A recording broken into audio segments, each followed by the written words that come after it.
Buenos días. Buenos días, profesor.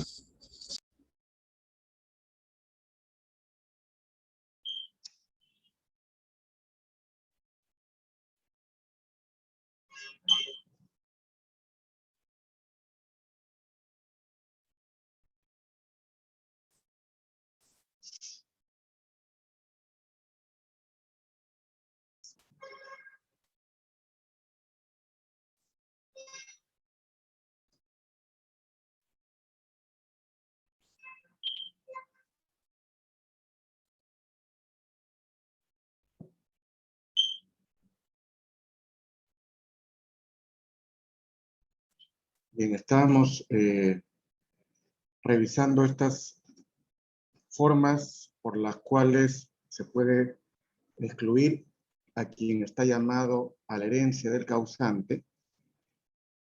Dos instituciones muy similares, pero que definitivamente responden también a situaciones que tienen una respecto de otra sustanciales diferencias. Para tener una idea, decíamos la clase anterior, de cómo ubicarnos frente a ellas, siempre tener en cuenta que la indignidad, la exclusión por indignidad, tiene un ámbito de referencia mayor porque pueden ser excluidos por indignidad cualquier tipo de sucesor, sean herederos o sean legatarios. En cambio, la desheredación está referida exclusivamente a la posibilidad de quedar fuera de la herencia para quien es heredero forzoso. Por un lado, la indignidad se declara por sentencia y por otro lado, la desheredación viene mediante declaración de voluntad por parte del propio testador, el propio causante. Más o menos terminamos la clase anterior haciendo referencia a esta situación particular y muy importante que se produce como consecuencia de la declaración de desheredación. Y decíamos, dentro del concepto de la desheredación, que es la manifestación de voluntad contenida en un testamento por el que, por expresa disposición testamentaria, se excluye a quien tiene la calidad de heredero forzoso por causa prevista en la ley. Y el efecto es que el desheredado queda privado de su legítima o de la calidad de legitimario. Quiere decir que si bien es cierto, nuestro sistema legislativo en materia sucesoria protege, cautela los derechos de quien es forzoso, también es verdad que justamente atendiendo a la necesaria compatibilidad moral que debe de observar el llamado a suceder frente al causante, es que deja abierta esta posibilidad para que mediante testamento, por causa prevista en la ley, este heredero forzoso, no obstante, reitero, su calidad de forzoso, sea excluido y pierda la calidad de legitimario. Es decir, no participa de la legítima que por ley le corresponde. La legítima, como vamos a ver también en la clase de hoy, tiene una protección especial, tiene una cautela especial y tiene normas muy restrictivas para efectos de evitar cualquier preterición, cualquier derecho que pueda estar de alguna manera afectado con respecto a esta parte de la herencia llamada legítima de la que no puede disponer libremente el causante. Por lo tanto, decíamos en el caso de la desheredación, la causa debe estar prevista en la ley y esas causas del 744, 745, 746, 747 van a estar diseñadas atendiendo a quién es o quiénes son los herederos forzosos. Habrán causas que atiendan justamente a la situación de ser hijo o descendiente del causante, otras causas expresamente diseñadas para atender el caso de quien es cónyuge o integrante de la unión de hecho respecto del causante o sus ascendientes. Entonces, es una relación de causales establecidas de carácter restrictivo, pero que sirven de fundamento para que pueda ser excluido de la herencia quien tiene esta calidad de forzoso. Tiene que estar acreditada la causa, tiene que acompañarse probanza, algún medio probatorio que deba tenerse en cuenta al momento de otorgarse el testamento. No. Lo que sí se exige es que la causa esté prevista en la ley. Entonces, dependiendo de si es ascendiente, descendiente, cónyuge o conviviente formal, estará sustentada la exclusión, estará sustentada la desheredación en la norma que le corresponda. Pero además, también puede invocarse como causa de la desheredación cualquiera de las causas que también están previstas en forma restrictiva en una relación cerrada dentro de los casos de indignidad. Entonces, el testador, al momento de otorgar su testamento, de ser su voluntad la de excluir a uno de los forzosos, debe necesariamente de observar estas reglas. La primera, que definitivamente está observando la forma testamentaria. Segundo, identificar debidamente quién o quiénes podrían ser los herederos forzosos excluidos y cuál es la causa o cuáles son las causas expresas que invoca para sustentar su decisión de desheredar al forzoso. Bastaría, por lo tanto, decir que excluye en su condición de forzoso a su hijo X por haber incurrido en las causales de indignidad previstas en el inciso tal del artículo 667, sí, sería suficiente, porque está identificando al sucesor, está señalando expresamente que lo excluye, está indicando cuál es la causa que sustenta su decisión de desheredar y que esta causa esté prevista en la ley. Por lo tanto, decíamos que la norma del 704 establece cuál es la formalidad, que es la de la forma testamentaria.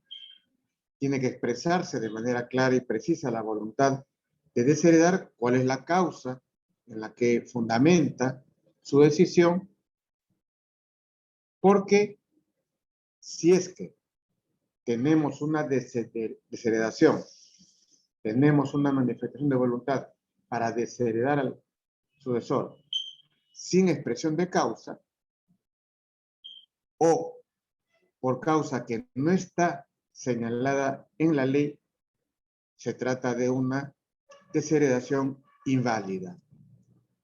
Y recordarán que tratamos esta invalidez de la desheredación cuando analizábamos todas aquellas situaciones que permiten que se pueda tramitar una sucesión legal o intestada. Y una de ellas es justamente cuando se declara inválida la desheredación. ¿Por qué? porque el desheredado, una vez que se intenta ejecutar esta exclusión, el desheredado impugna el testamento, cuestiona la decisión del testador y demanda la invalidez de la desheredación. ¿Por qué? Porque no hay expresión de causa o porque se ha sustentado la desheredación en una causa que no está en la ley. Y por otro lado, también puede estar afectada de nulidad si es que se fundamenta en falsa causa. Es decir, se invoca una causa prevista en la ley, pero resulta ser falsa. Obviamente que estas situaciones tendrán que debatirse en un proceso judicial cuando ha fallecido el causante, ¿no? A instancia del desheredado. Es el desheredado el que demanda la invalidez o la nulidad de esta desheredación. Pero también, y terminamos con esto diciendo, también el hecho posible, facultativo, por parte del testador de iniciar un proceso judicial en vida, solicitando, demandando la justificación de la desheredación. Repito, es facultativo, no es obligatorio, pero puede hacerlo. ¿Cuál es, vamos a decir, la ventaja de optarse por esta posibilidad, esta facultad que está regulada para el testador? El hecho que si el juez ampara la demanda, si el juez declara fundada la demanda de justificación de decisión de la desheredación, impide que el desheredado, fallecido el causante, pueda cuestionar esta decisión. Entonces, tenemos como estas posibilidades de ejercer los derechos en el ámbito judicial por parte del testador, la justificación de la desheredación, que es una demanda, como habíamos mencionado, interpuesta en vida por el testador para justificar su decisión. Y esta sentencia, obviamente sentencia pronunciada en definitiva instancia, impide contradecir la desheredación por parte del desheredado o de sus herederos. Y la otra posibilidad dentro de este ámbito judicial va por parte del desheredado o de sus sucesores, que es la presentación de la demanda de contradicción de la desheredación. Esta demanda, ya fallecido el causante, se dirige contra los herederos. ¿Hay un plazo? Sí. 2 años que se computan a partir de la muerte del testador, y hay una figura procesal que también la explicábamos, que se encuentra en el artículo 752 del Código Civil, en el sentido que se invierte la carga de la prueba. ¿Esto qué significa? Significa que en cualquier caso de un proceso contencioso, la fórmula o el principio procesal es que quien alega un hecho debe probarlo. La carga de la prueba normalmente se encuentra a cargo del demandante. En este caso, de acuerdo al artículo 752, dice, en caso de no haberse promovido juicio por el testador, es decir, no hay este punto número 1 de la diapositiva, dice, para justificar la desheredación corresponde a sus herederos probar la causa, si el desheredado o sus sucesores la contradicen. Por lo tanto, la causa que ha justificado o que ha sido invocada para desheredar al forzoso, la probanza de la existencia de esta causa debe de correr por parte de los demandados, que son los herederos del causante.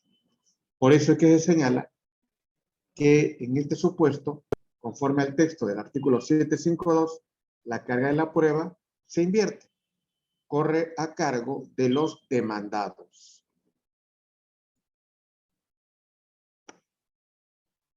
¿Puede dejarse sin efecto, puede revocarse la desheredación o es un acto irrevocable? ¿No? Sí, es posible que el testador pueda dejar sin efecto esta decisión de desheredar a su heredero forzoso. Esta decisión obviamente tiene como motivo el hecho que el testador perdona esta ofensa promovida por el desheredado. Entonces, si se diera el caso de decir, si el testador desheredó mediante testamento y posteriormente ha manifestado su decisión de dejarla sin efecto, ya no puede nuevamente desheredar a este forzoso por la misma causa.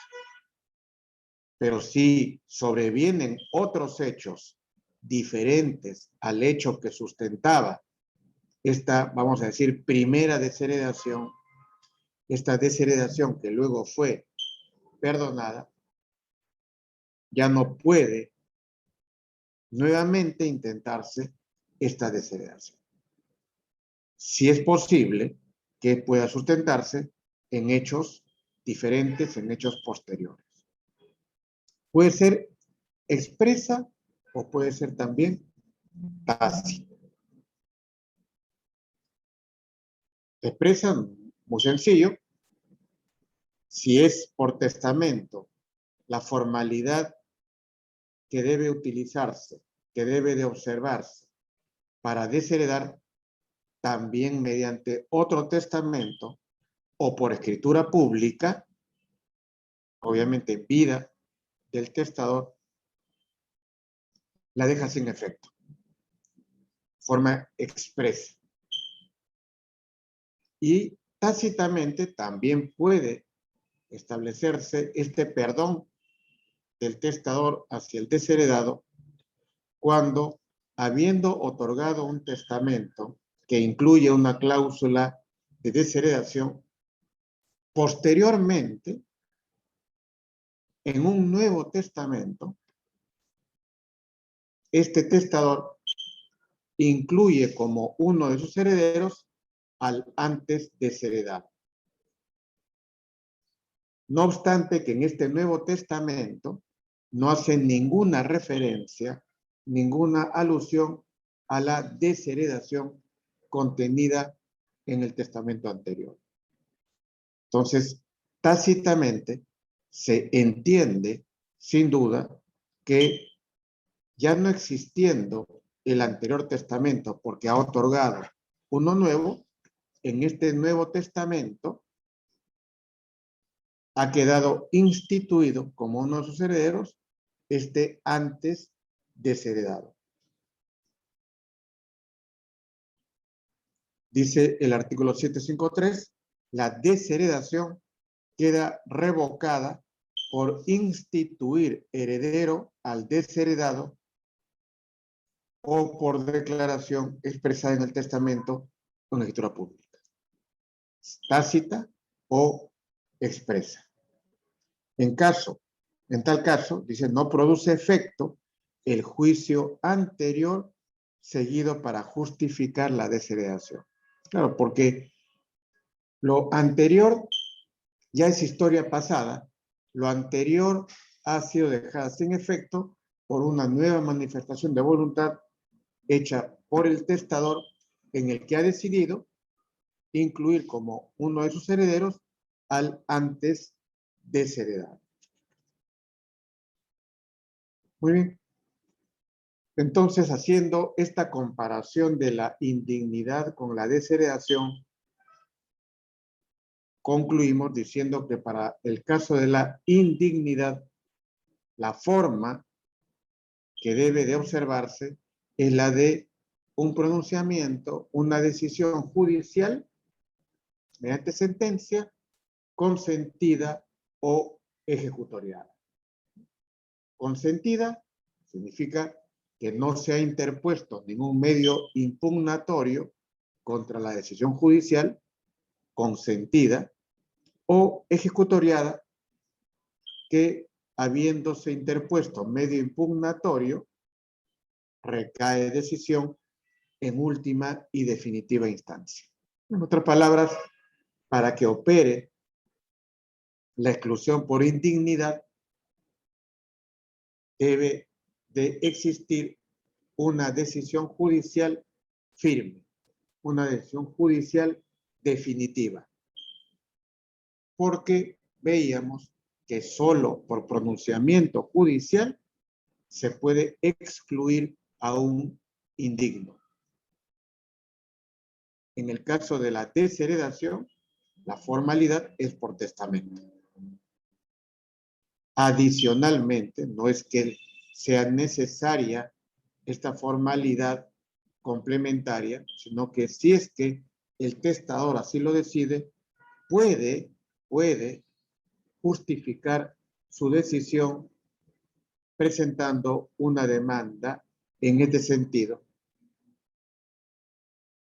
De tal forma que si hay pronunciamiento judicial, también definitivo, que declara fundada la demanda y justificada, por lo tanto, la desheredación, impide cualquier cuestionamiento ulterior cuando haya fallecido el testador. Pero es facultativo. La formalidad que debe ser observada es la del testamento. Obviamente, cualquier forma testamentaria, ¿no? Cualquier forma testamentaria. Otra referencia dentro de la distinción de estas dos instituciones es que la indignidad es aplicable a toda clase de sucesor, es decir, sea heredero forzoso, sea heredero voluntario, sea heredero legal o sean legatarios. La exclusión por indignidad es posible aplicarla frente a cualquier sucesor del causante. En la desheredación solo es aplicable para los que son herederos forzosos o legitimarios. No puedo desheredar a quien no es forzoso, no desheredo a un hermano, no desheredo a un sobrino. Simplemente, como lo hemos repetido varias veces, no instituyo como heredero a uno de los hermanos o a uno de los sobrinos y no pasa nada porque este sucesor no tiene la condición de forzoso. Solamente se deshereda a quien tiene la condición de ser heredero forzoso. Bien. Ahora, quiero trabajar con ustedes un caso práctico en esta materia de la desheredación. Lo vamos analizando y quiero, encontrar algún voluntario que pueda participar en el desarrollo de este caso, que es muy sencillo, pero que nos permite visualizar todos los ámbitos que pueden presentarse dentro de un caso de desheredación. Hay un causante que, obviamente, observando la formalidad que la ley ha establecido,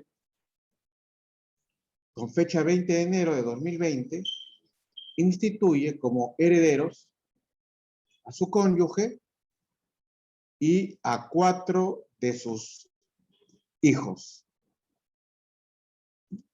De acuerdo al ejemplo, hay 5 hijos, A, B, C, D y E. Instituye herederos a su cónyuge y a sus hijos, a 4 de ellos, y deshereda expresamente a uno de los hijos, al hijo B. Fundamentando esta decisión de desheredar a su hijo B por causa de desatención a las obligaciones que como hijo le correspondían frente a su padre en momentos de enfermedad.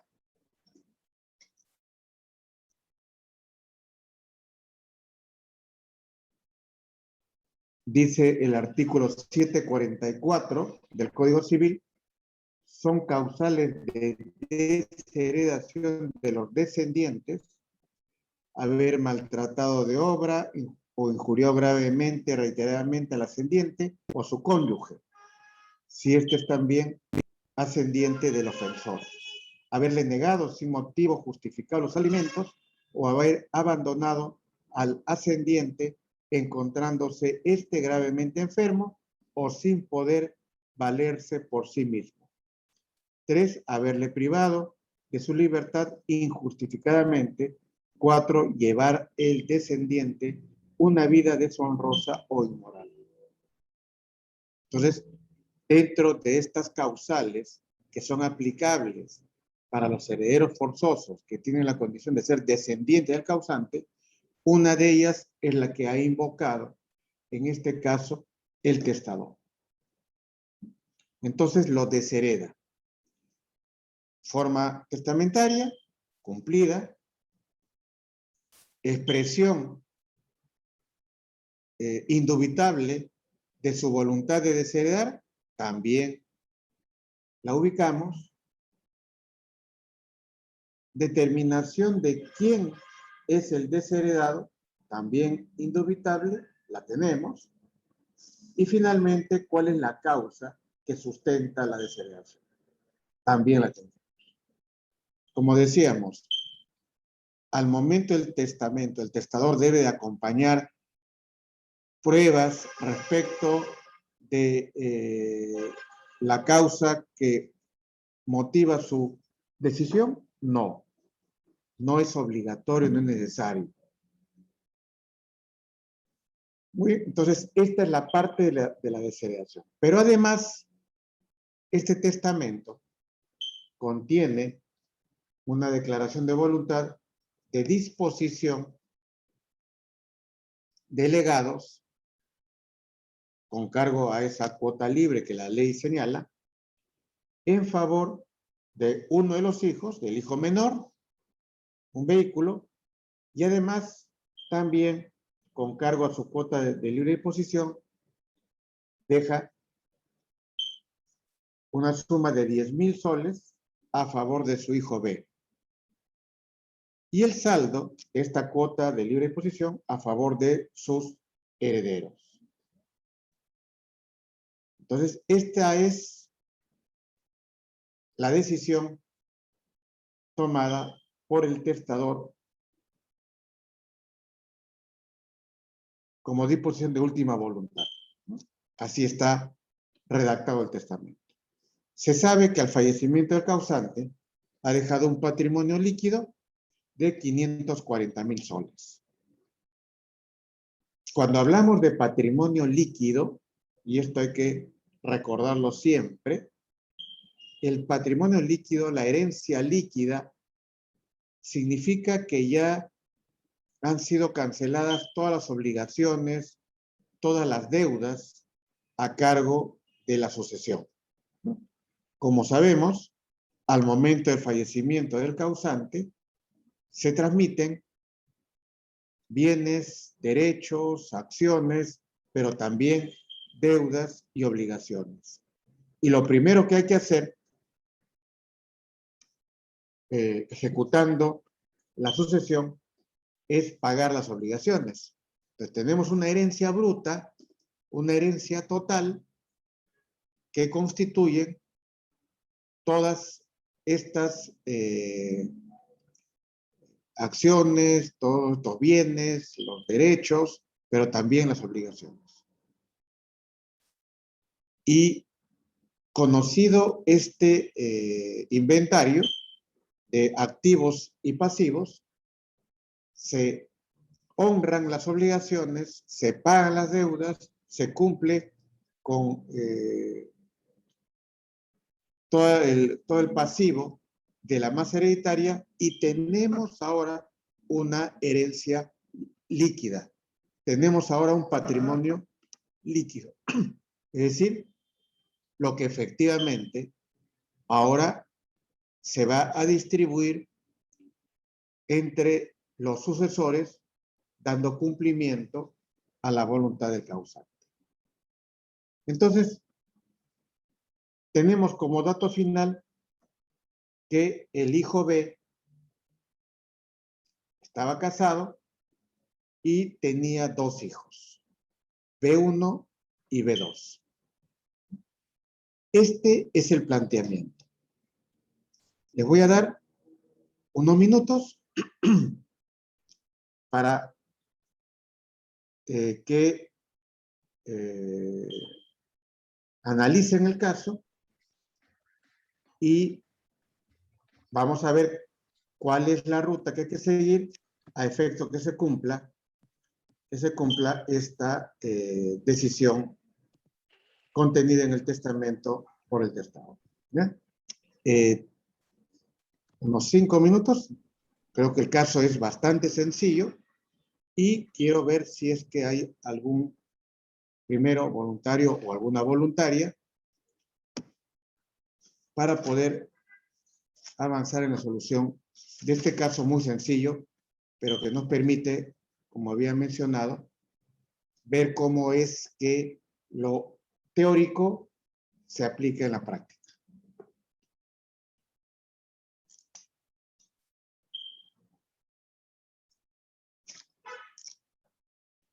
Antes de lanzar las preguntas, puntualmente me avisan si es que hay alguna o algún voluntario para el análisis del caso.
Bien, ¿algún voluntario?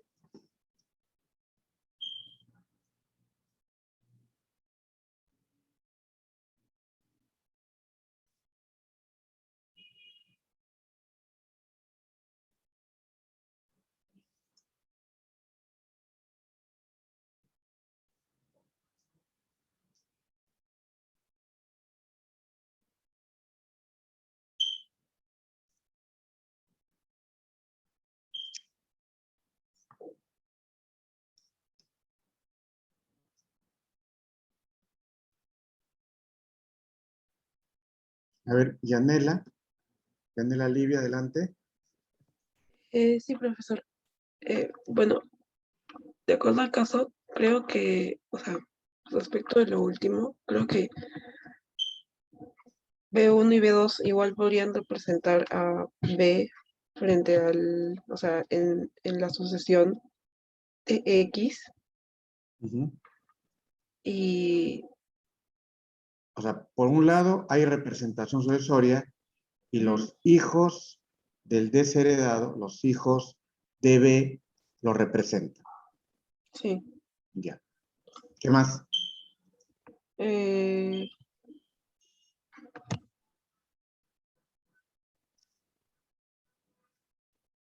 Creo que la desheredación de B también es correcta por haber incurrido en la Sí, causa. en ese caso, si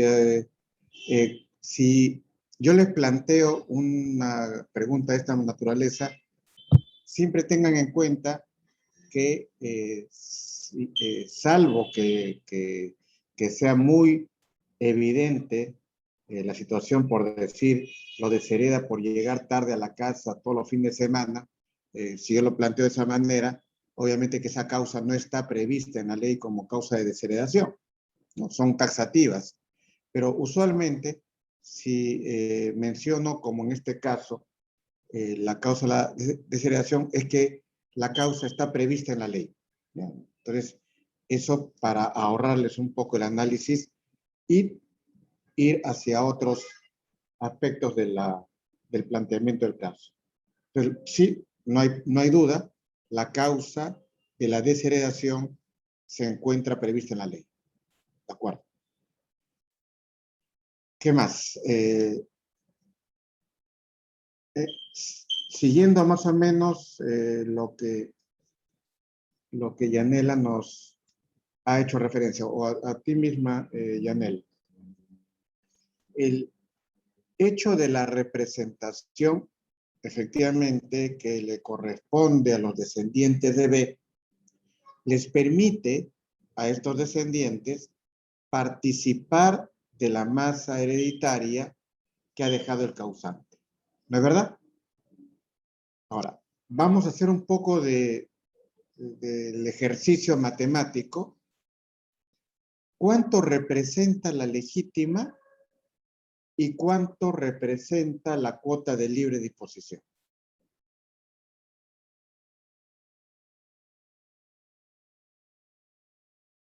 El total del patrimonio líquido es 540,000 soles.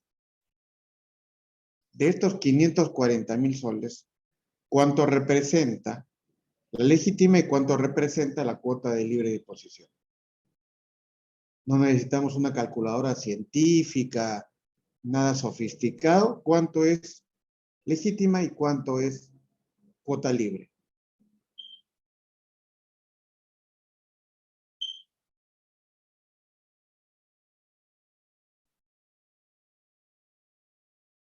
Flor de Lis.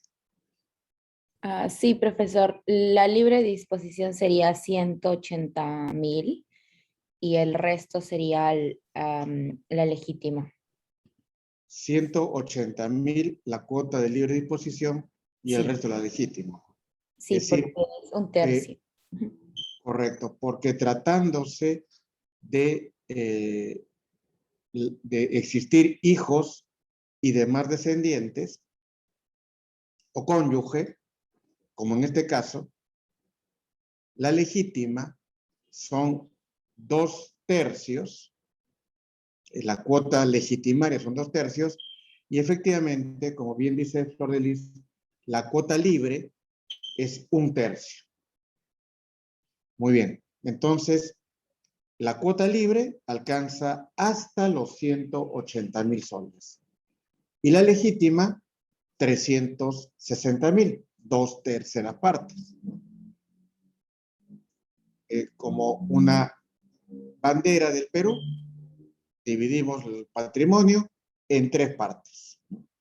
1/3, 1/3, 1/3. 1/3 libre y 2/3 legítimo. 1/3 180, 2/3 360.000.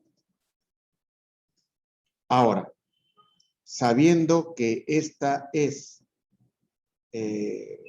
la cuota legitimaria y la cuota libre, ¿cómo es que participarían los involucrados en este caso? Nos dijo Yanela que hay derecho de algunos descendientes del desheredado, es correcto. ¿Cómo haríamos la distribución de esta masa hereditaria?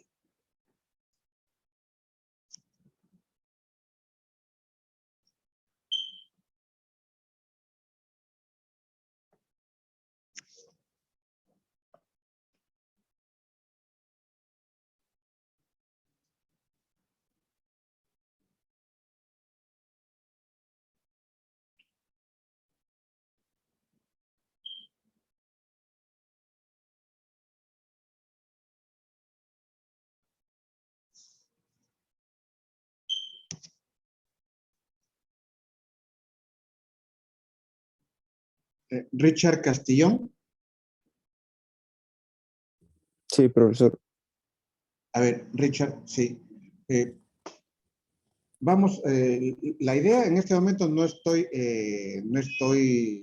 calificando, obviamente Claro. que tengo en cuenta la participación para beneficio de ustedes, pero si no vamos acertando, es justamente la forma como vamos a ir aprendiendo. Entonces, a ver, tenemos una cuota libre de 180.000 y una legítima de 360.000. ¿Cómo haríamos la distribución?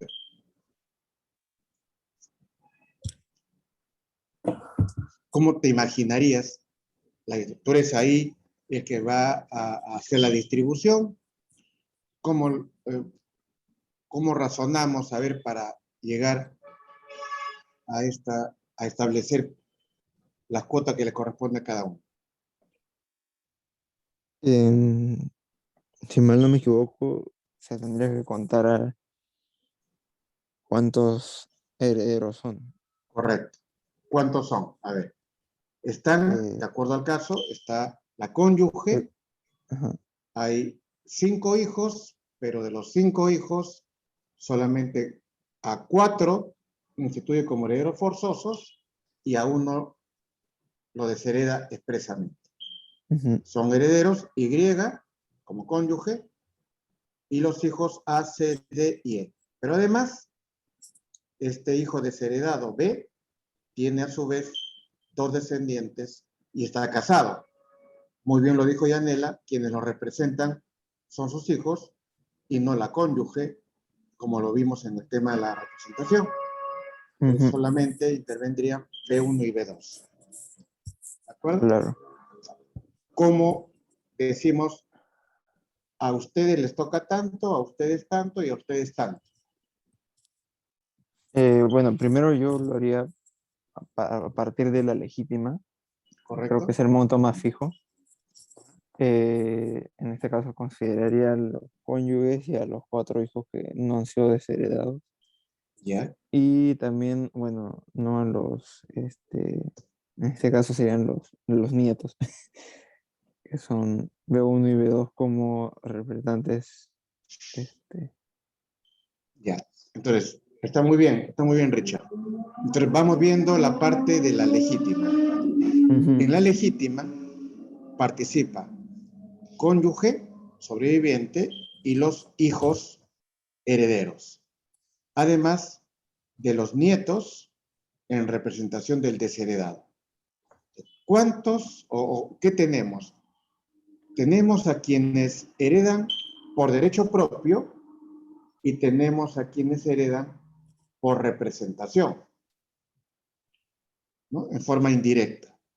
Entonces, tenemos cuántas cabezas y cuántas estirpes.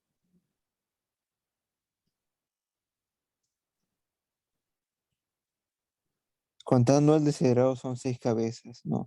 Pero Ya, la cabeza del correcto. desheredado se divide en 2 estirpes. Ya, muy bien. Entonces tenemos, si todos estuvieran teniendo la posibilidad de heredar, serían 6 cabezas, ¿no? Efectivamente. Porque quien es cónyuge a título de herencia recibe una cuota igual a la de un hijo. Entonces tenemos el derecho del cónyuge 1, en este caso, de los 4 hijos, y si B hubiera heredado, serían también cabeza de B, pero no hereda. Entonces, por derecho propio, Y, A, C, D y E, por cabeza. ¿Y qué pasa con B? B hereda, no hereda, está desheredado. Pero tiene descendientes, correcto. ¿Cómo participan los descendientes? ¿Cómo Richard, estirpe? como estirpe, muy bien. Participa la estirpe de B, que está integrada por B1 y B2, que no reciben por derecho propio, sino efectivamente como integrantes del estirpe. Si esto es así, en números contantes y sonantes, ¿cuánto les correspondería? La legítima era 360.000, ¿no? Muy bien. 360, acá sería entre cónyuge, los 4 hijos y la estirpe del hijo desheredado.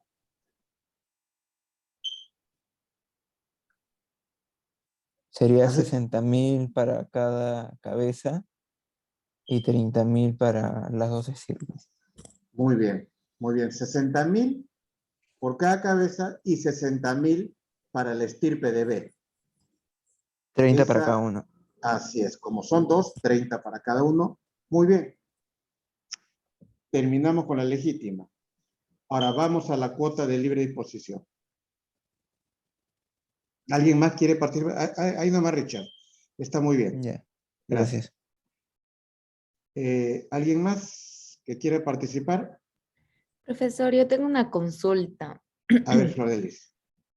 ¿Por qué se ha dividido entre 6 y solo son, bueno, los 3 hijos, porque uno ha sido desheredado, la estirpe y la cónyuge? O sea, Porque no son 3 hijos, son 5 hijos. A, B, C, D, E, 5 hijos.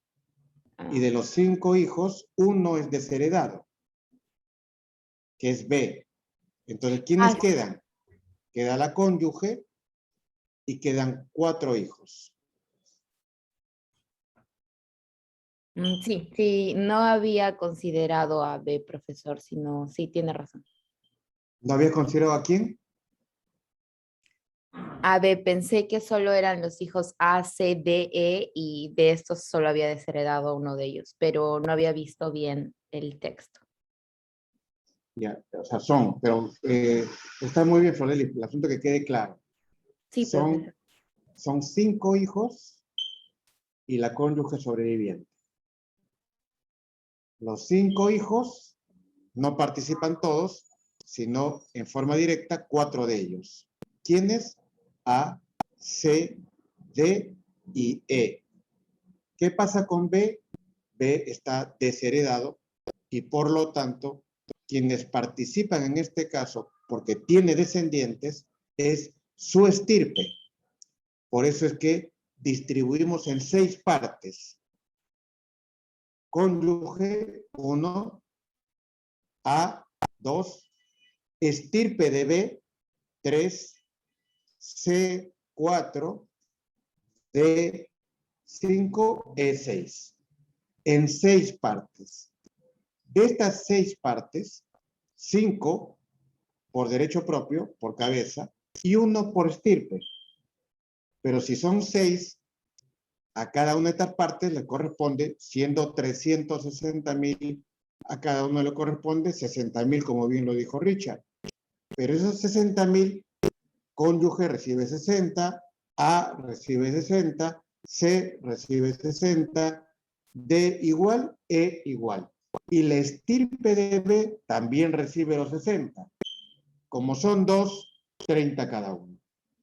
Richard, ¿estabas levantando la mano? Sí, profesor. Yo tenía una pregunta ya más referida a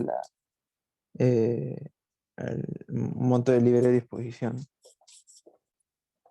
En este caso vemos A que ver, hay que terminamos.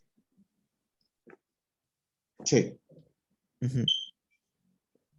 En este caso veo que se está alegando un vehículo, pero no hay una suma exacta. Correcto. ¿Cómo se hace en esos casos? Ya. Muy bien. Cuando fallece el causante, todos los aspectos relacionados con esta sucesión, hemos dicho, se retrotraen al momento del fallecimiento. Entonces, lo que se hace, recordarán cuando vimos todo lo que constituye el activo y el pasivo, se hace un inventario, qué es lo que dejó papá, y lo que dejó papá tiene valores. Esa valorización se establece también de acuerdo al momento del fallecimiento del causante. Su decisión fue dejarle un vehículo como legado a uno de los hijos, ¿no? Entonces, el tope máximo de esa cuota libre es 180.000. Con cargo a esa cuota de libre disposición, lo que ha mencionado el testador es que 10.000 soles le deja al hijo B un vehículo a su hijo menor y el saldo de existir, dice, se van a distribuir entre sus herederos. Entonces, valorizamos el vehículo. ¿Qué valor tiene este vehículo al momento del fallecimiento del causante? Vamos a decir, supongamos, pues, vale 50.000 soles. Correcto. ¿Cómo llegamos a eso? Porque hay que valorizarlo. Solamente ha dicho este vehículo, pero hay que cuidar que lo que sea cuota de libre disposición no afecte a la legítima. Ya hemos establecido cuánto es legítima y cuánto es cuota libre, y la cuota libre máximo es 1/3, por lo tanto máximo 180.000. Si hay un legado de 10.000 y además hay un vehículo valorizado en 50.000, sumados son 60, hay un saldo de 120.000. ¿Qué dice el testador? Ese saldo se distribuye entre los herederos. Por lo tanto, ¿cómo se haría esta distribución de los 180.000? Esa es la pregunta.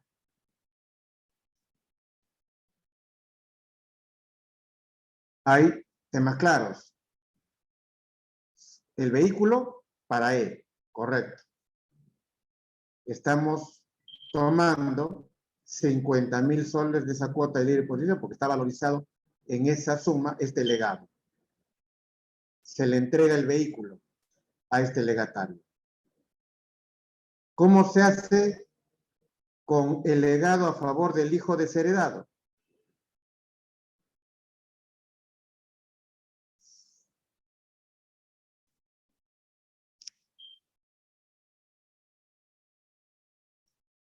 Flor de Lis. Sí, profesor. En la clase habíamos hablado que es posible que el causante desherede en cuanto a la legítima, pero que pueda dejar su cuota de libre disposición al mismo hijo, ¿no? O incluso en el caso de la renuncia también podría ser posible eso. Eh, correcto. Richard, ¿algo que agregar?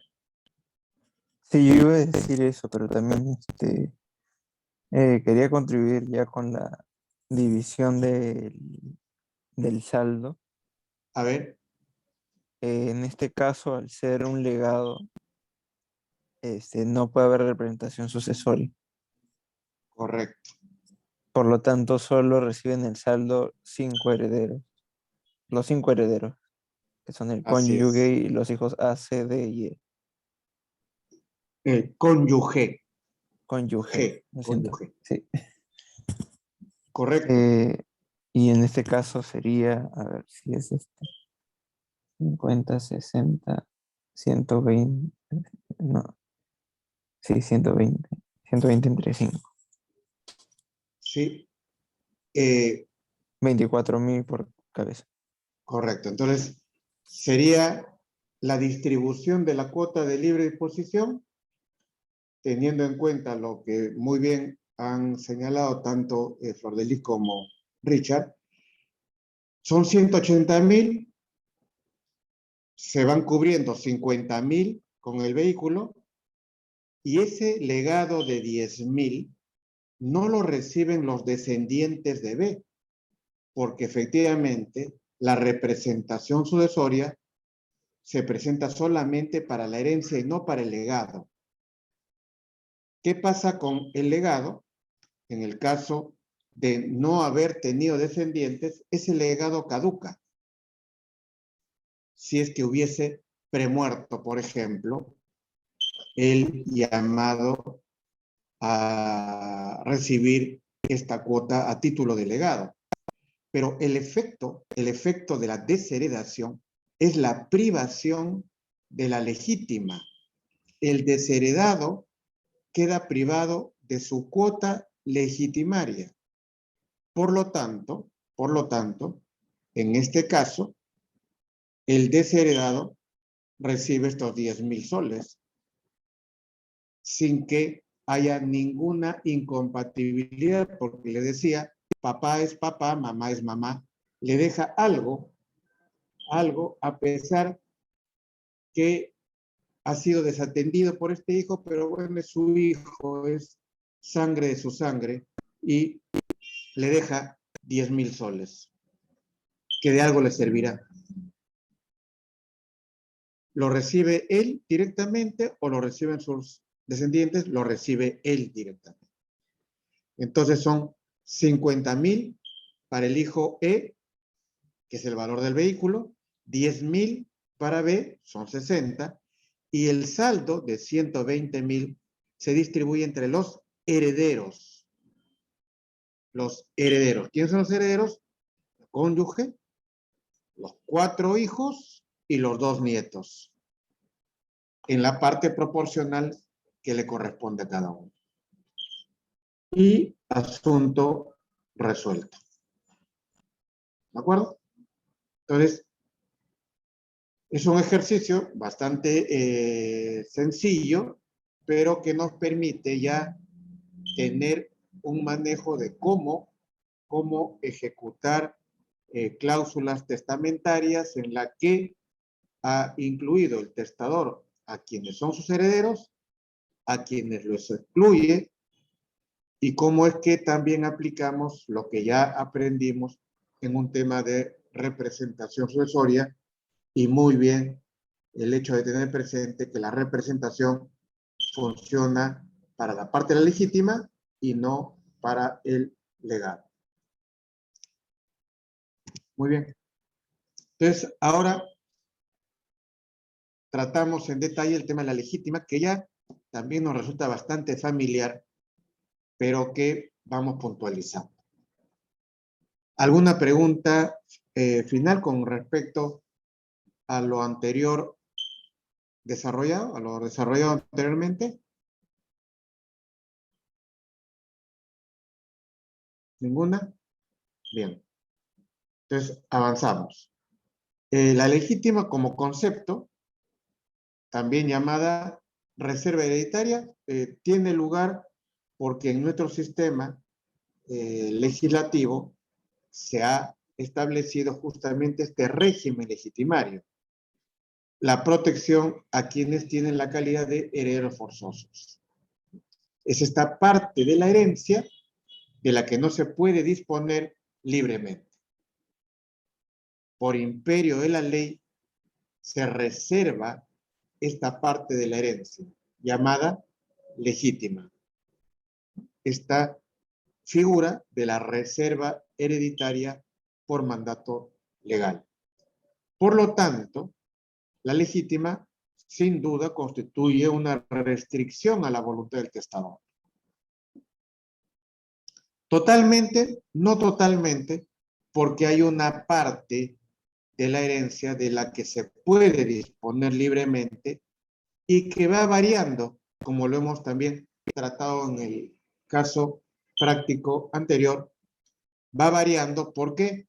Porque si hay cónyuge o hijos, esta reserva hereditaria alcanza los 2/3.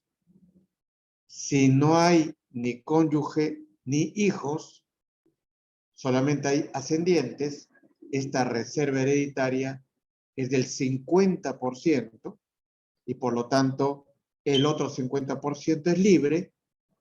Y si no hay ni cónyuge, ni conviviente formal, ni descendientes, ni ascendientes, por lo tanto no hay heredero forzoso, la disponibilidad libre es total, ¿no? No hay legítima.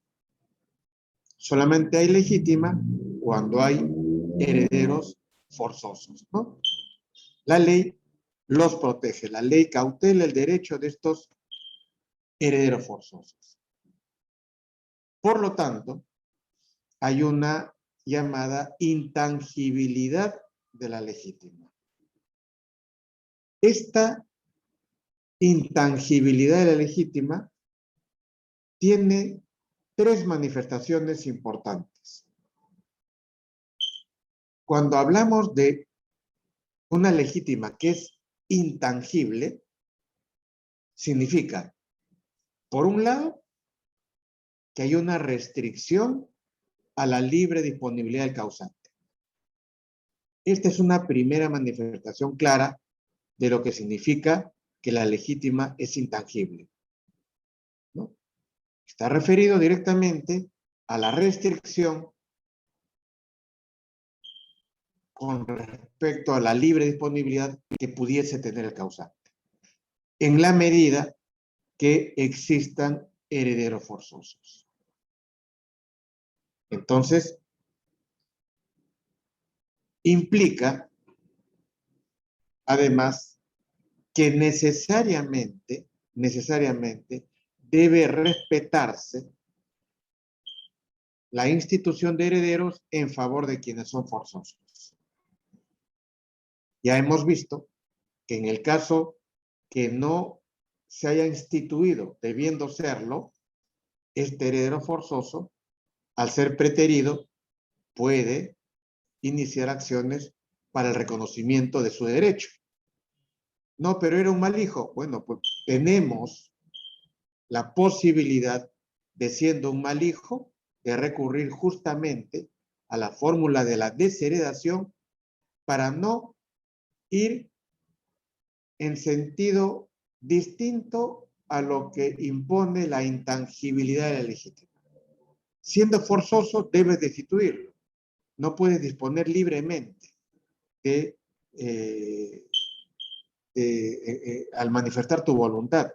Necesariamente, esta intangibilidad es una restricción a esa libre voluntad del causante. Hay que considerar a los forzosos, hay que instituir a los forzosos, y si no se va a instituir a todos los forzosos, deberá de existir una causa que justifique su exclusión. De no ser así, la ley protege al forzoso y reserva para ellos esta parte de la herencia que se llama legítima. Entonces, al consistir la base legal en una reserva hereditaria, entonces necesariamente hay que cumplir con esta institución de heredero en favor de quienes son forzosos y habrá porción libre para de todas maneras ir manteniendo esta orientación de la libre manifestación de voluntad. Entonces aquí juegan dos derechos, la libre manifestación de voluntad, que es un derecho, pero también el derecho de los que son forzosos a tener una protección, una cautela dentro de la masa hereditaria, de la que no se puede disponer libremente porque implica una restricción por imperio de la ley dentro de un sistema legitimario como el que existe en el Código Civil peruano. Primer tema. Segunda manifestación de esta intangibilidad de la legítima es que a los forzosos les corresponde proporciones iguales de acuerdo con el orden establecido por la ley. Entonces, ya sabemos que hay esta restricción a la libre voluntad del causante. Pero además, una segunda manifestación de la intangibilidad de la legítima significa que hay que respetar las cuotas que le corresponden a cada uno de ellos dentro de su ubicación como herederos forzosos, respetando la proporción que le corresponde.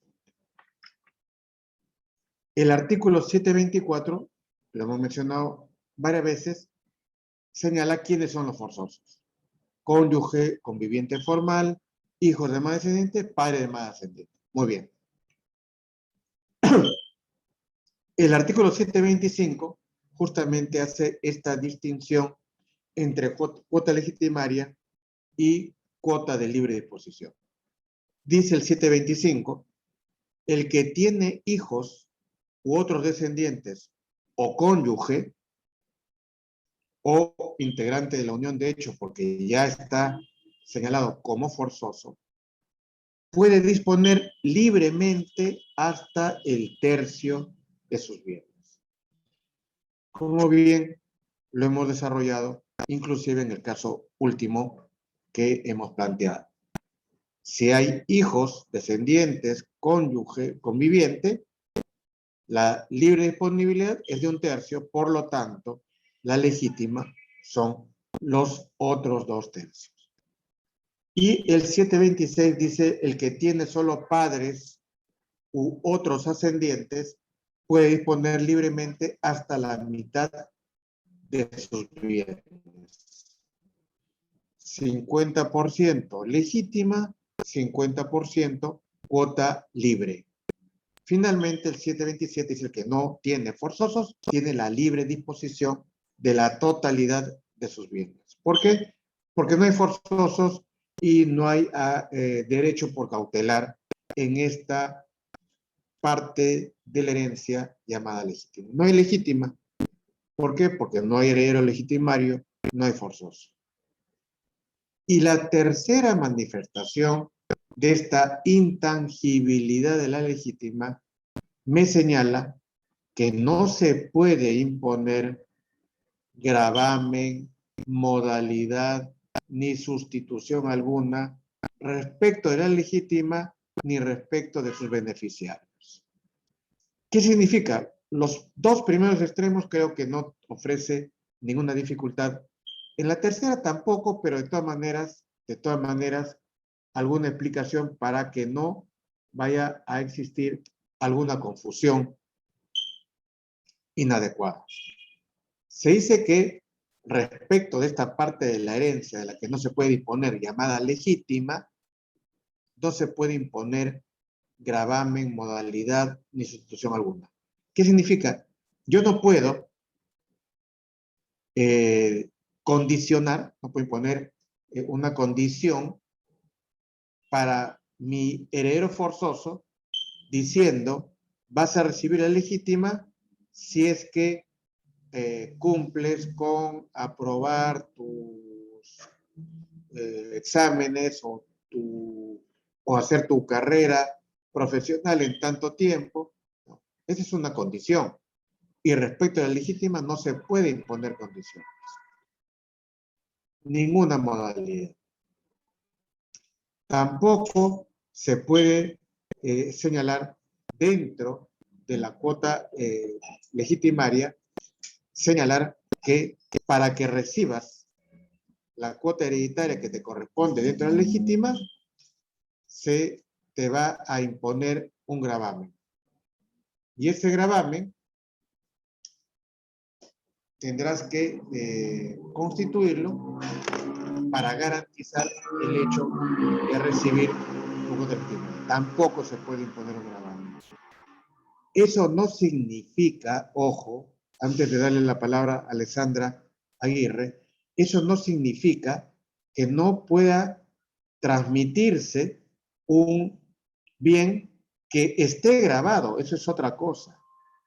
Lo que no se puede dentro de la intangibilidad legítima es imponerle que grave, que imponga, que constituya un gravamen para efectos de recibir la legítima. Eso es lo que no se puede. Adelante, Alessandra.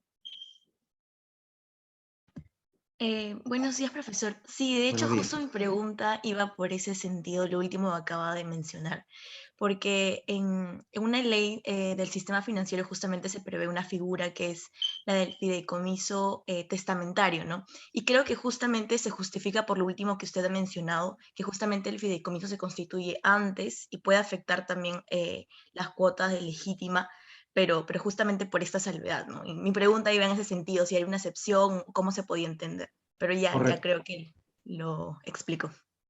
Así es. Lo que no se puede es imponer una condición y tampoco imponerle un gravamen. O sea, vas a recibir, pero vas a estar sujeto al pago de este gravamen. No, eso no se puede. Que esté constituido respecto del bien, de las acciones, de los derechos que van a formar parte de la herencia, esté sujeto a un gravamen, esté sujeto a un usufructo, esté sujeto a un fideicomiso, eso es otro tema. No, eso no es lo que se establece en este sentido. Como tampoco se puede también establecer una sustitución. ¿Por qué? Porque ya hemos visto que respecto de los herederos, lo que existe es una representación para aquellos casos expresamente previstos en la ley cuando no quiere o no puede recibir su cuota hereditaria. Pero no puedo hacer uso de la sustitución. Es decir, si mi hijo A no quiere o no puede recibir su cuota hereditaria, esa cuota irá para mi hijo C. Eso no se puede. ¿Por qué? Porque la ley en esta materia ha señalado que para los casos en los que no se pueda, no se quiera recibir su cuota hereditaria, de haber descendientes, son los descendientes los que reciben esa cuota. No, pero yo en el testamento dije que si no quería, no podía, esa cuota se va. No, eso no se puede. No se puede porque se trata de una norma de orden público. En cambio, sí se puede, como también lo hemos referido, plantear una sustitución cuando se trata de legado, cuando se trata de los herederos voluntarios, porque ahí no hay problema. Recuerden ustedes la diferencia entre la representación en la línea de los descendientes y la representación en la línea colateral. Y preguntábamos en esos momentos si es que la representación en la línea de los descendientes o la representación en la línea colateral puede ser dejada sin efecto por el causante. Solamente puede dejar sin efecto la representación en la línea colateral, porque la otra es norma de orden público. Yo podría dejar sin efecto la representación en la línea colateral porque ahí no hay heredero forzoso. Son mis hermanos. Y yo podría decir, si mi hermano A no quiere o no puede recibir, esa cuota irá para mi hermano C, o irá para la parroquia, o irá para mi amiga, porque le nombro un sustituto, porque estoy decidiendo algo diferente a que reciban esa cuota los descendientes de mi hermano A. Pero si no digo nada, funciona, opera, se aplica la representación sucesoria en la línea colateral. Pero si he previsto la sustitución, opera la sustitución. Pero no hay sustitución cuando se trata de la legítima. Si alguien llamado a heredar en su condición de forzoso no quiere o no puede recibir y tiene descendientes, son los descendientes por mandato de la ley los que ocupan ese lugar y reciben esa cuota. Y si no hay descendientes, entonces esa cuota legitimaria se distribuye en partes iguales entre los demás legitimarios. No, pero yo he dicho que solamente vaya a mi hijo C. No, no es así. No se puede. La ley ha establecido cómo opera la naturaleza de la legítima y cómo reciben el derecho a la legítima sus beneficiarios. Entonces, ojo con estas tres manifestaciones de la intangibilidad de la legítima, que lo sabemos, más o menos lo conocemos, por lo visto hasta el momento, pero que ahora de manera puntual lo estamos estableciendo de manera diferenciada en tres aspectos claramente definidos. Por un lado, hay restricción a la libre disponibilidad, es cierto, hay esta dualidad de derechos, el derecho a la libre manifestación de voluntad, correcto, pero no de todo, sino que debes de respetar la reserva de la herencia destinada a los forzosos. Segundo, hay que cumplir y observar la proporción que la ley ha señalado en cuanto a la legítima. 2/3 cuando hay hijos o cónyuge o descendientes, demás descendientes, 50% cuando solamente hay ascendientes. Y si no hay ninguno de los forzosos, la libertad ahí sí es manifiesta en cuanto al íntegro de lo que constituye la masa hereditaria. Y finalmente, esta también intangibilidad en cuanto a la prohibición de imponer gravamen, modalidad o sustitución, porque se afectaría la naturaleza jurídica de la legítima y el derecho de los beneficiarios a recibir esta parte que necesariamente debe de ser observada por el testador, por el causante. Bueno, esto ya lo hemos señalado, quiénes son los forzosos, cuál es el ámbito que ocupa la legítima y cuál es el ámbito que ocupa la parte libre. Y finalmente que las cuotas hereditarias que les corresponde a estos forzosos rigen tanto para la sucesión testamentaria como para la intestada. Si no hay testamento, las cuotas que se fijan en cuanto a los hijos, en cuanto al cónyuge, esa proporcionalidad se mantiene, ¿no? No cambia. Aquí hay un caso que tiene base normativa en la parte sucesoria, obviamente, pero también vamos a recordar una parte normativa que está en la parte de familia. Y ustedes recordarán este especial o esta especial atención, esta especial protección que la ley le concede a los alimentistas. La figura es la del hijo alimentista, que también se discute que en realidad no es propio, no es técnico hablar del hijo alimentista porque no es un hijo, es un alimentista. Es quien tiene derecho a percibir alimentos del presunto padre, pero no es hijo, porque si fuera hijo, simplemente es alguien que, como cualquier otro, tiene los derechos de atención, de educación, de gastos de salud, etcétera, por concepto de alimentos. Pero esta figura estaba prevista justamente para aquellos que deben de percibir alimentos porque se presume que el obligado es su padre. Es una presunción. No se tiene que acreditar necesariamente.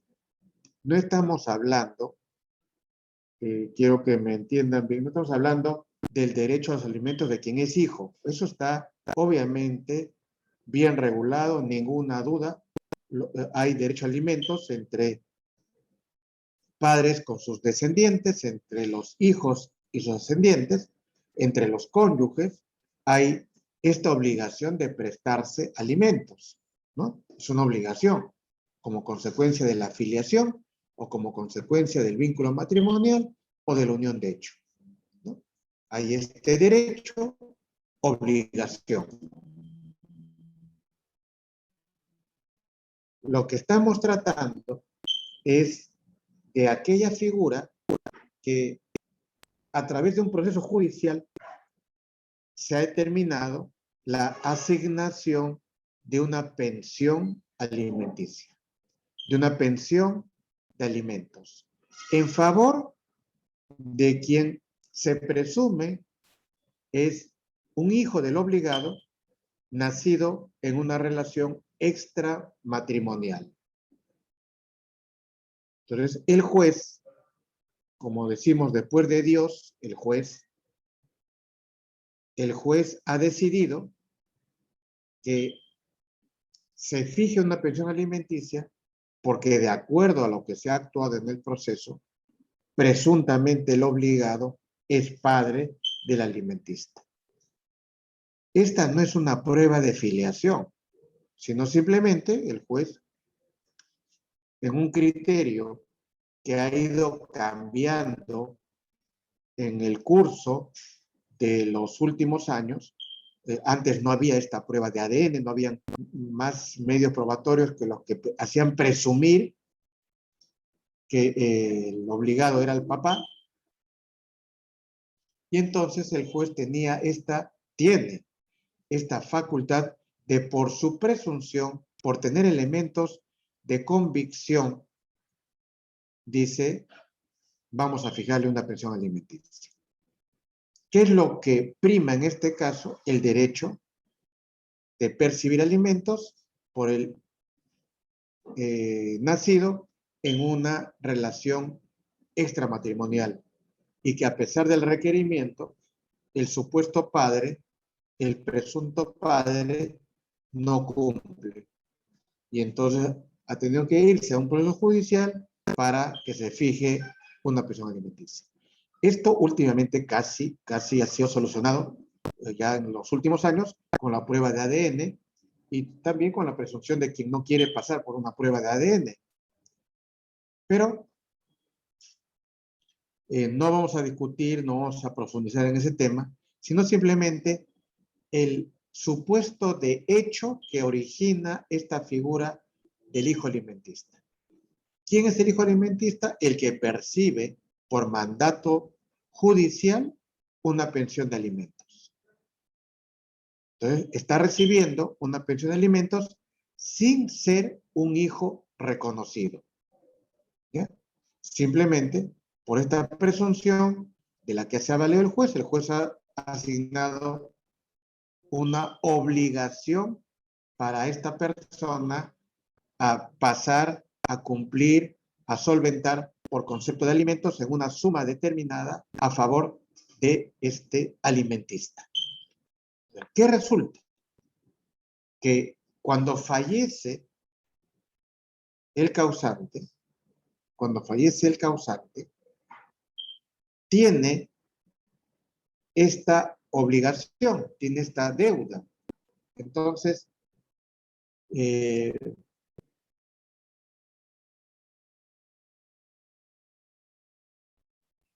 extingue la deuda, se extingue la obligación de prestar alimentos con el fallecimiento del obligado, no. Se transmite esta obligación de seguir asistiendo a título de alimentos por los herederos. ¿Correcto? Por los herederos. Los herederos tienen que seguir cumpliendo con esta obligación hasta que concluya esa obligación.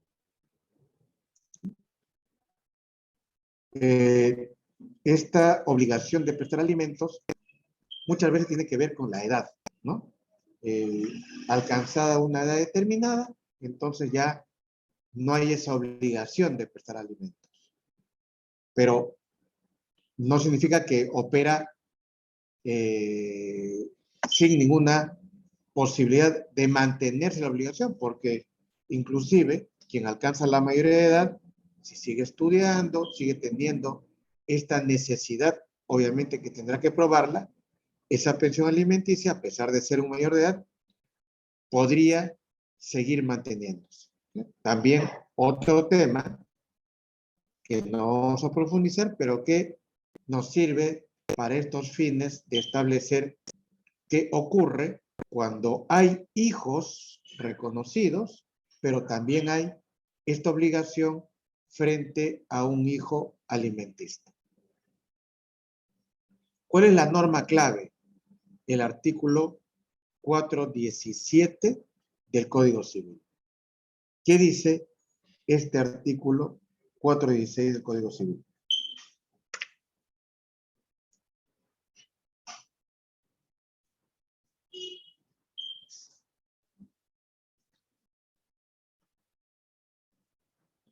La acción que corresponde al hijo, en el caso del artículo 415, el 415 es el derecho del hijo alimentista,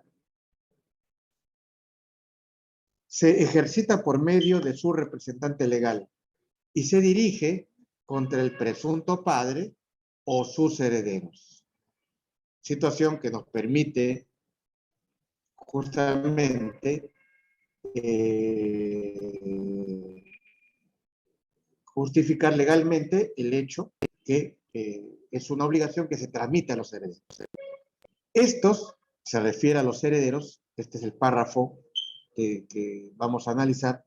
Estos, los herederos, sin embargo, no tienen que pagar al hijo, a este hijo alimentista, más de lo que habría recibido como heredero si hubiese sido reconocido o judicialmente declarado. Entonces, hace una distinción este artículo 417 entre el derecho a percibir alimentos con el derecho que le corresponde a los hijos legitimarios, a los hijos reconocidos. Y palabras más, palabras menos, lo que se le está diciendo en esta norma a los herederos es: ¿debes de seguir cumpliendo con esta obligación? Sí, debes de cumplir con esta obligación. ¿Por qué? Porque se protege al hijo alimentista. Pero hay un tope. Hay un tope. ¿Cuál es ese tope? Que dice, no tienes por qué darle más de lo que le hubiese correspondido a este alimentista si es que hubiera sido reconocido o judicialmente declarado hijo. Entonces, lo que hacemos es, a través de una ficción, un ejercicio, vamos a decir, para saber cuál es ese tope, para saber hasta cuándo y hasta cuánto le vamos a seguir pagando a título de alimentos a este hijo alimentista, lo incorporamos fictamente como que fuera un hijo más reconocido, un heredero más. ¿De acuerdo? Solamente para efectos del cálculo.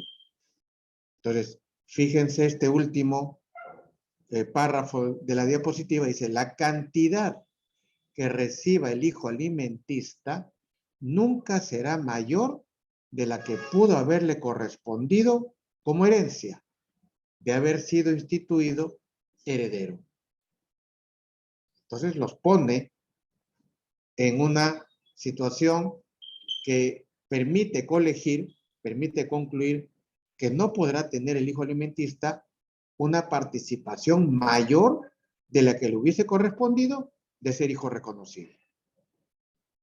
Entonces ahí le dice, incorpóralo fictamente, como que fuera un hijo más, establecemos cuál sería la cuota que le hubiese correspondido y de esa cuota, de esa supuesta cuota, de esa cuota calculada, no le podemos dar más por alimentos. Ese va a ser el tope. Y ese tope varía si se trata de una sucesión testamentaria respecto de una sucesión intestada. ¿Por qué? Porque la base del cálculo en una sucesión testamentaria será la legítima, mientras que en una sucesión intestada la base del cálculo será el total. Si se han perdido un poco, no se preocupen. Con un caso práctico lo vamos a entender muy fácilmente. Pero hay que estar atentos. Y para ustedes que están en clase, la mayor ventaja. Si no están en clase, van a tenerla difícil en el siguiente control o en el examen final. Fíjense. ¿Qué es lo que me está diciendo la norma del 417? Primero, que es una norma que no está en la parte sucesoria, está en el derecho de familia. Entonces, dice lo siguiente. Herederos. Es un mensaje para los herederos. Ustedes van a hacer el cálculo. ¿Hay una pensión alimenticia que se ha fijado en favor de este alimentista? Sí. ¿De cuánto? Bueno, el juez ha dicho que se le pague 1.000 soles mensuales por concepto de pensión alimenticia. Habiendo fallecido el causante, habiendo fallecido el obligado principal, ¿se extinguió esa obligación? No. Sigue estando a cargo de ustedes como herederos. Pero, como herederos, ustedes no le van a pagar más allá de lo que le hubiese correspondido de haber sido heredero. Entonces, para esos fines, ¿cuántos son ustedes? Somos 3. Los únicos herederos, sí, somos 3 hijos. Correcto. Entonces, fictamente, de manera ficticia, solamente para efectos del cálculo, figuradamente lo van a incorporar a este alimentista como que fuera un hijo más reconocido. Por lo tanto, de la masa hereditaria van a distribuir su cuota entre 4. ¿Ya? No es que le van a pagar ya su cuota como que fuera heredero, no. Estamos calculando, nada más estamos haciendo un ejercicio matemático. para saber cuál va a ser el tope de lo que vamos a seguir pagando. ¿Y hasta cuándo? Correcto. Entonces, lo incorporamos estrictamente y establecemos cuál hubiera sido su cuota de haber sido heredero. Y ese va a ser nuestro tope. Más allá de eso, ya no le vamos a seguir pagando por concepto de alimentos. Y cuando reclame, le diremos, ojo, fíjate, artículo 417, por concepto de alimentos no te puedo dar más allá de lo que te hubiese tocado de haber sido hijo reconocido. Y es absolutamente justo. ¿Cómo puede ser que por vía de alimentos recibas montos superiores a lo que te hubiese tocado de ser hijo? Eso no es justo y el 417 lo recoge de esa manera. Entonces va a depender del caso,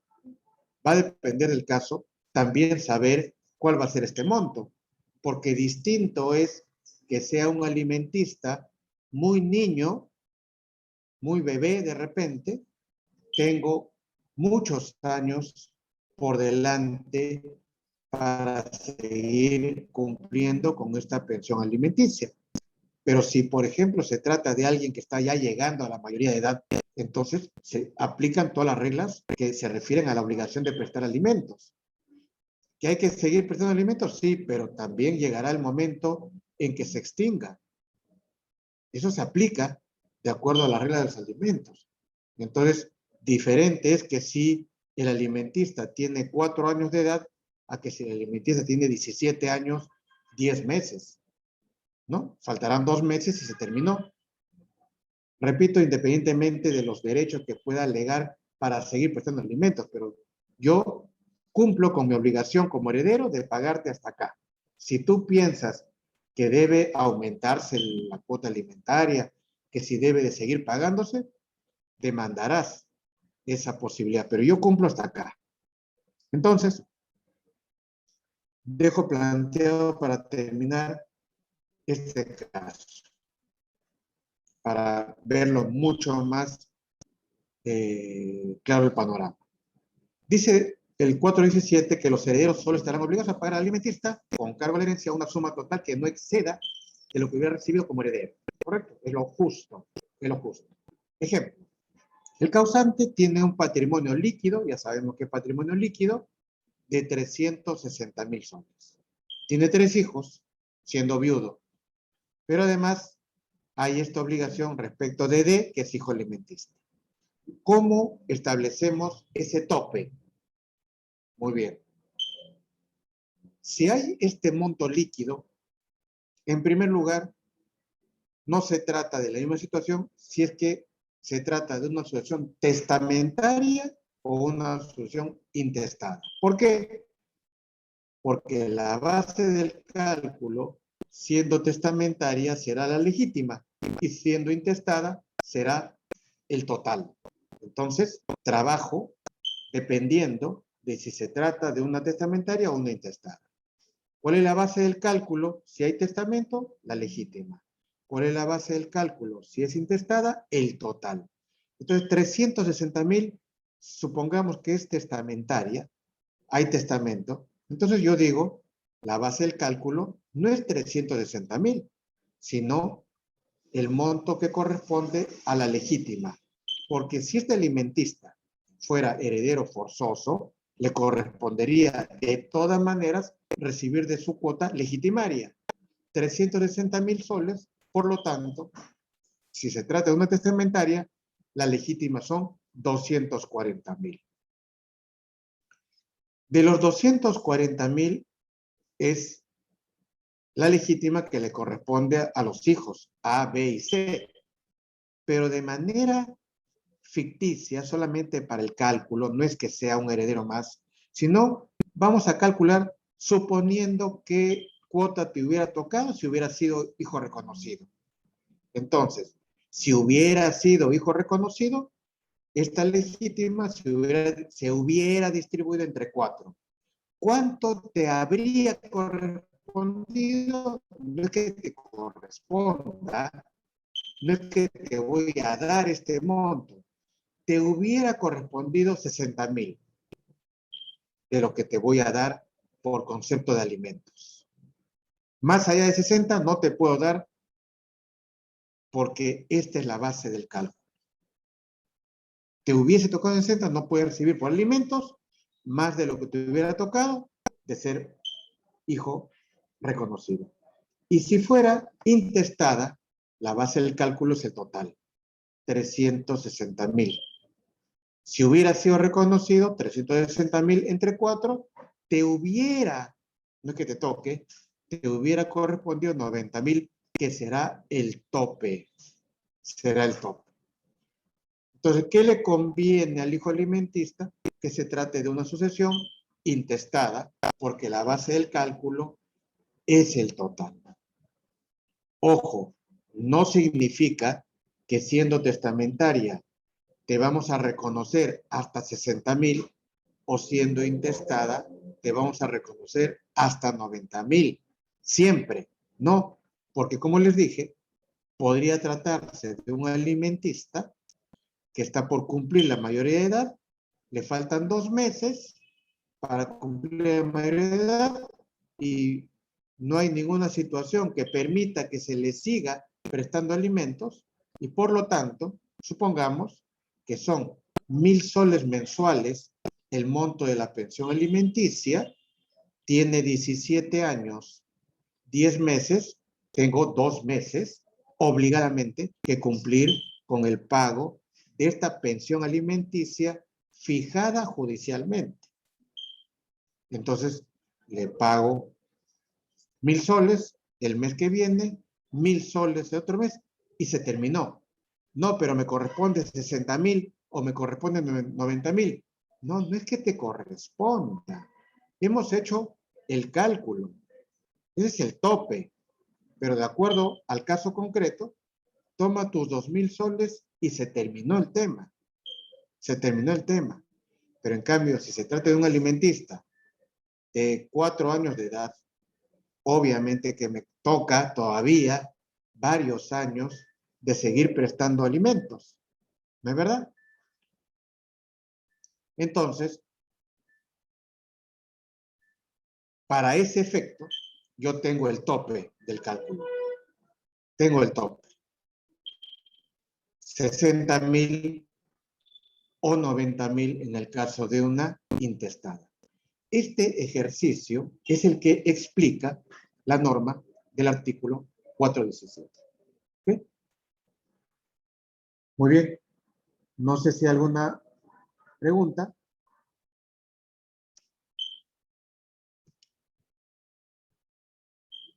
La siguiente clase vamos a regresar con este tema por si es que hay que reforzar este aspecto y de todas maneras, en la siguiente evaluación va a ingresar el tema de la legítima y muy probable que tengamos este ejercicio que desarrollar dentro de otros que definitivamente también irán analizando. ¿Sí? Bien, ya tenemos la nota de la primera evaluación, entonces hacia el fin de semana tendrán también completada la segunda nota. Muy bien, acá nos quedamos, no habiendo preguntas. Flor de Lis. Sí, profesor. Entonces, el siguiente control sería de la semana que viene a la siguiente. Correcto. Todavía Y- tenemos la siguiente semana para hacer un tema más, repasar lo anterior y la subsiguiente semana tendremos el tercer control. Profesor, ¿y cuántos controles de lectura en total son?